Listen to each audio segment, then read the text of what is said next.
Hello friend, स्वागत है आपका मेरे यूट्यूब चैनल बायोलॉजी में। हम पढ़ रहे थे क्लास 10 की एनसीईआरटी बायोलॉजी वाला पोर्शन। तो उसमें हमें पढ़ना था प्रकाश संश्लेषण के बारे में। तो चलिए शुरू करते हैं प्रकाश संश्लेषण के बारे में। प्रकाश संश्लेषण क्या होता है? तो जो स्वपोषी होते हैं यानी जो हरे पेड़ पौधे होते हैं और कुछ जीवाणु जो होते हैं वो जिस प्रक्रिया के द्वारा अपना भोजन बनाते हैं वही प्रकाश संश्लेषण कहलाता है।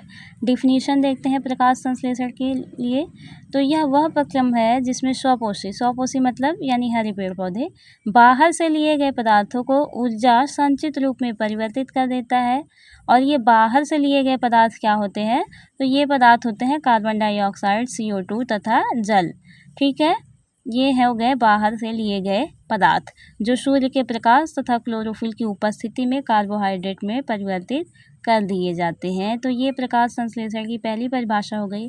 और दूसरी परिभाषा हम देखेंगे, स्वपोषी यानी हरे पेड़ पौधे सूर्य के प्रकाश तथा क्लोरोफिल की उपस्थिति में कार्बन डाइऑक्साइड तथा जल का उपयोग कर कार्बोहाइड्रेट बनाते हैं। यह प्रक्रिया प्रकाश संश्लेषण कहलाती है। तो प्रकाश संश्लेषण क्या है? जो स्वपोषी होते हैं यानी जो हरे पेड़ पौधे होते हैं वो सूर्य के प्रकाश और क्लोरोफिल की उपस्थिति में कार्बन डाइऑक्साइड और जल का उपयोग करके कार्बोहाइड्रेट बनाते हैं। यही प्रक्रिया को हम क्या कहते हैं? प्रकाश संश्लेषण कहते हैं। ये देखिए प्रकाश संश्लेषण का रिएक्शन है। कार्बन डाइऑक्साइड और जल लिया गया है, यहाँ पर सूर्य के प्रकाश और क्लोरोफिल की उपस्थिति है और बन क्या रहा है? ग्लूकोज और ऑक्सीजन गैस बाहर निकल रही है। ग्लूकोज यानी कार्बोहाइड्रेट।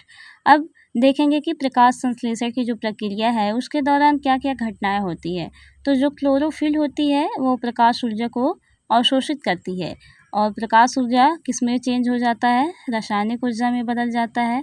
और जो जल के अणु होते हैं वो ऑक्सीजन तथा हाइड्रोजन में उनका अपघटन हो जाता है और कार्बन डाइऑक्साइड का कार्बोहाइड्रेट में अपचयन हो जाता है। अब हम देखेंगे कि ये जो प्रकाश संश्लेषण की प्रक्रिया होती है इसमें कार्बन डाइऑक्साइड की आवश्यकता होती है। तो कार्बन डाइऑक्साइड किसके द्वारा मतलब अंदर पत्तियों के अंदर जाता है। तो एक टर्म आता है रंध्र, जिसको स्टोमेटा कहते हैं।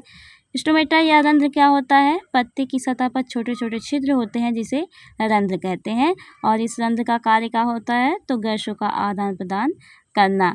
यानी जो पेड़ पौधे कार्बन डाइऑक्साइड का उपयोग करते हैं, जो पेड़ पौधे कार्बन डाइऑक्साइड को लेते हैं वो रंध्र के द्वारा अंदर चली जाती है और जो ऑक्सीजन वो बाहर निकालते हैं वो रंध्र के द्वारा बाहर आ जाती है। तो इस रंध्र का काम होता है गैसों का आदान प्रदान करना। अब रंध्र में एक संरचना होती है द्वार कोशिका। द्वार कोशिका का काम होता है रंध्र को खोलना तथा बंद करना। जैसे जब कार्बन डाइऑक्साइड की आवश्यकता होती है तो रंध्र क्या हो जाते हैं? खुल जाते हैं और जब आवश्यकता नहीं होती है तो रंध्र बंद हो जाते हैं। यानी रंध्र दिन के समय खुल